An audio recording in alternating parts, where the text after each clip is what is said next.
Welcome back to Grey County Life.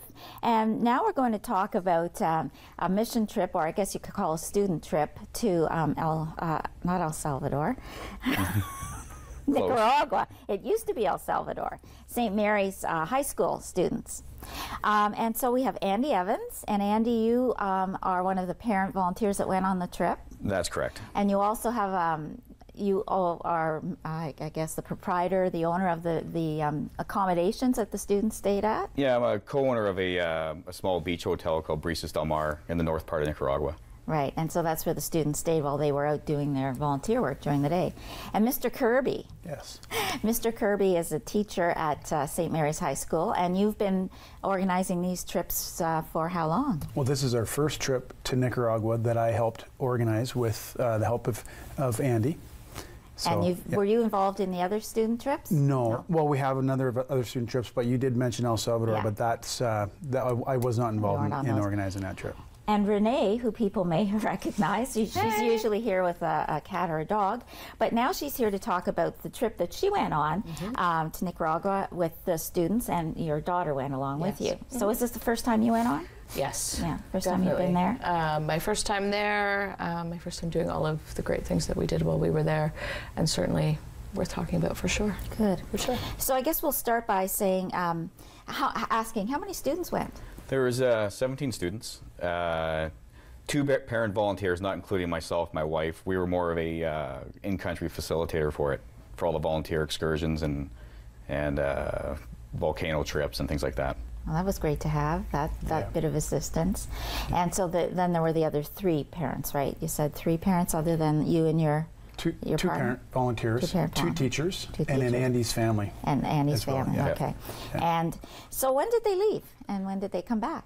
So it was a 10-day trip.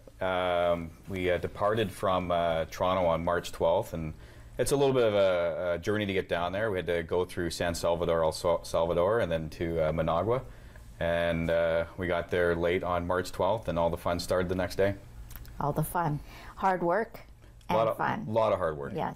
So can you tell me, now they stayed at your it's called Brisas del Mar, right? Yeah. It's a villa or a... It's a very small beach hotel, and just to give you a little background on it, a lot of the things that take place there is to support the infrastructure of the community of Hikaleo. The city of Chinandega, and there's a community that lives in the dump. It's called the El Limonal community, and they make their living from scavenging from the dump. So that's the basis for our place, and that's we want people to experience Nicaragua as it is, like the culture and the people. Right. Yeah, not as at a tourist destination with a 5-star hotel or whatever like that. It's beautiful. It's paradise. Yeah. Yeah. Oh, of course it is. But I mean, you weren't going down there for that experience. Yeah. Do we have some pictures of the trip? We'll show those. Okay. So what is this? Can you tell us what this is? So the sunset that's the big draw. Like for the beauty, it's one of the best sunsets I've ever seen in my life. That is from the rocks of our place, right in the village of Hikaleo, and that's looking west into the sun. That's about 6 o'clock at night, and it's always a huge draw. This repeats itself every night of the year. Nice. Yeah. And this must be the group, the students that went. Was that at the beginning or the end? That's the end of a hike, actually, ascending a volcano. So we do look good. We just climbed a volcano. You have no idea. Yeah, you never know. Yeah, they look really well rested, or they must have been in good shape when they started. Combination of the 2. Okay, and another picture. What is this? That's typical village life in Hikaleo. So that'd be a pretty typical looking home. You can see the engine on the left. Many of the villagers are fishermen. That's their main income. If you're not fishing, you're farming. One of the 2. And this? That's one of the ranchos inside Brisas del Mar. Oh, okay. So that would be part of the accommodation. That's right. Actually, my 10-year-old daughter took that picture. So. Oh, it's not a bad picture. And this is a... This is one of the little girls from Los Oros. So it's a community just slightly to the north of us. And she's part of a family that lives in Los Oros, that they're sustenance fishers, fishermen, which what they fish, they eat, they sell within the village, and any excess they sell to the other communities. But very typical abode. That's the living quarters. You can see the bed behind with the pigs and the piglets running around. Right. And this little child is. That looks like from the dump community. Yeah. And we'll talk about that after the break when a little bit more. This obviously is a classroom of some sort, and This is the English school at Villa Nueva Esperanza housing project. What the school is, it teaches kids English, and it's supported through an organization called Together Work Society and other organizations that go to Hikaleo. And it teaches them the English skills, which would help with employment with the growing tourism industry there. Right. That's back in the El Limonel dump community in Chinandega. Right. Well, does that look like water? Is that? No, that's cement. We had I couldn't see 2 days where we helped. That was a messy day. Build homes. Yeah. You're building? Yeah. So we did service work 2 days in a build. Mostly what we did those days were cement and construction grade gravel, or as close to it as you can. Right. But Andy, you may want to talk about the actual. And this is what they were building? Yeah, so what this is, this community, since we're on the North Pacific coast, there's shifting and changing tides where there's homes threatened. There's been several families identified within 3 communities of Hikaleo, Los Oros, and Padre Ramos. And we're moving them to these communities. We're identifying the need, and we're giving them sustainable homes that will last forever, that are far enough away from the water, but close enough that for the fishermen to still be able to ply their trade, and it's super accessible for them. These homes are funded through donations from charitable organizations, NGOs from North America, and the government of Nicaragua. So those are some great pictures, and it shows that you had a lot of variety and diversity when you were on your trip. So when we come back, we'll talk about, you mentioned the dump community, and you mentioned the other, you went on a volcano trip and some sea turtle rescues. Well, Renee, you would love that. And that's what the students were involved in for most of the 10 days that they were away, doing that sort of thing. So when we come back, we'll learn a little bit more about the trip, and we'll meet a student who went on the trip along with them when we come back to Grey County Life.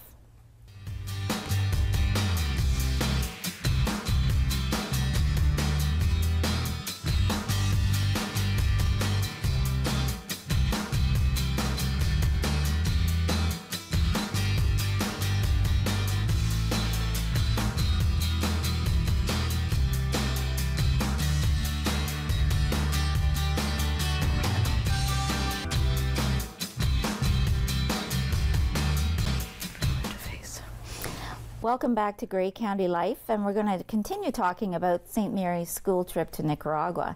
And we have another person who's joined us. Well, we did some switching, actually. Aislinn Robbins is one of the students that went on the trip. And disclaimer, she's also... It's my kid. But welcome. Thank you. So you were away for 10 days in Nicaragua, and what would you say would be the highlight? I know they did some sea turtle rescue, volcanoes, they helped build houses. What was the highlight for you? Well, everything was definitely amazing, for sure. I wouldn't say it was a highlight because it wasn't so amazing, but it was amazing to me, I guess. The dump was really incredible, just helping the children and giving them food for the day. And I've heard a bit about that. I've met some other parents and students that were involved with the trip. So either one of you can talk a little bit about the dump so that the people and the viewers know what we're talking about. I'll give a little bit of background. Back in 1998, Hurricane Mitch hit Nicaragua. And it wasn't the winds that caused a lot of issues there, it was the rain. So there's a lot of displaced persons thousands were killed, a lot of displaced persons that lived in mountain communities, and they had no place to live. So they went and lived in vacant areas inside cities, like the city of Chinandega. So there was the vacant part in Chinandega was right beside a dump. And they call it the Circle of Death, this El Limonel dump community. So, or the Triangle of Death, sorry. They have a sewage runoff, a dump, and a cemetery, and they live right in the midst of it. It was supposed to be temporary, but the people of Limanal created their own infrastructure over the years, always under the threat that the government was going to move them out. But they relented. They've created the government has assisted with infrastructure there. But the sustenance for that dump is approximately $1 a day that people earn from scavenging for recyclables as they come into the dump. Kids work at it, mothers work at it, and fathers work at it. There's a river where sewage runs through, and there's men in that river with sifting for metals that pass by as they excavate the old dump. It's super dangerous for them to do it. But one thing I can say, and one thing that, and Aislinn could probably back this up, is they're happy people. The people that live in Limanal are happy. And so what I wanted the kids to take away from that is that you do not need the distractions to be happy. Our distractions, I think, make us unhappier. And the lesson that those kids taught us, and I've been there several times, and I see it every time, and every time I'm amazed by it, is how they carry on. They have hope. Yep. For some reason. So what you said, it was one of the things that left an impression on you was visiting the dump. What did you, oh, there's a picture of it there. What did you do while you were there? What were some of the things the students did while they were there? Well, at the dump, we had time to play with the children while other people were helping prepare food. And I think that was just really amazing because they were all, like Andy said, so happy and just wanted to touch your hair, wanted to play with your sunglasses, take a picture on your phone, and just like hold your hand and hug you. And that was really incredible. And then feeding them, they were so grateful for that food. Now, the food, was that something that they had acquired, or did you bring it to them, or how did that work? That food is it was part of the fundraising that the kids did and the students did. And for $250 American, we fed anywhere between 300 and 500 kids. Where the kids that are normally existing on gallo pinto, which is it's a staple in their diet. It's called rice and beans, but there is some deficiencies, obviously, in their diet due to the low income and in a developing area. So it gives them that little bit of a boost through the week during school, a little bit more nutrition for them. Oh, great! So that was something that really left an impression, and I'm sure with your other fellow students too. Yeah, for sure. Now you went, someone said they went on a volcano hike. Someone mentioned that. Did you go on the volcano hike? And was it long? Was it hot?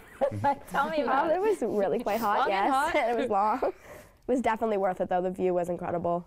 What was the name of the? So the name of the volcano is Cosaguina volcano. It used to be the highest volcano in Central America, I believe. There was an eruption in 1830, and one of the pieces of rock actually created an island in the Gulf of Fonseca. But the volcano itself now has a caldera lake in it, which it's absolutely spectacular. And you can see volcanoes from this vantage point from Honduras, Nicaragua, and El Salvador. Very nice. And then there was a trip to, was it an animal sanctuary, or how did you get involved with the sea turtles? The turtle rescue. I think that Andy and the turtle rescue have become good friends over the years. So we were given lots of opportunities. I was happy just to see a little baby turtle, but it turned into a bunch more than that, where we got to not only see the eggs being in the nest, to turtles hatching. We had the opportunity to see a turtle lay eggs, and it was definitely an incredible experience. As a supervisor, it was awesome, but as a, to see all of the kids get to take all of that in, but as a person who really was excited to see it myself, I was over the moon. Have some There's me and a turtle. turtles. Yeah, that's my little turtle. Oh yeah, they're endangered, right? The sea turtles, some of them are. Yeah, they're definitely at risk, and it was, like I said, an awesome experience to be able to see and do that. But as a supervisor, it was pretty awesome to see and as a mother, to see my kid experience that as well. We talked about all the awesome things that she experienced, and she came home and I said, what was your favorite part? And she said the dump, and that was something that, as a mom, I was really totally different perspective on that, because it was something to see her take that part of it. You're releasing turtles and you're climbing volcanoes, but to feed children was the most important part, and that's left a lasting awesome. impression on Yeah, you. that was awesome. Now, they do this trip every year? So are you allowed to do it twice? Like, can you go back? I hope so. Like it's not just for a certain grade? I think that we're trying to get it to go every year, I think. Yes. So what were the ages of the students that went? They range in age from 15 to 18. Yeah. And I suppose most of them had something, a lasting impression. Was it the same for them when they went to the dump? Honestly, I think so. Everyone was really taken back by that, and Yeah. just it was really special for everyone. Yes. Well, it's in your face poverty, and but yet you said hope. Hope and happiness. Yeah, yeah. Happy with what they have compared to what we have. So, Renee, would you go back? Almost definitely. Yeah. I feel that most of the group, I know Aislinn and I have talked, with others that have been there, we all sort of left feeling like we weren't done there. Unfinished business. And whether it's even just to tell people about it, or whether it's to go back with a whole new mission, or I think everybody left feeling that it's just not done. Well, thank you very much for coming on and talking about this, and we'll maybe have you next year after you've gone again. And we'll come back to Grey County Life.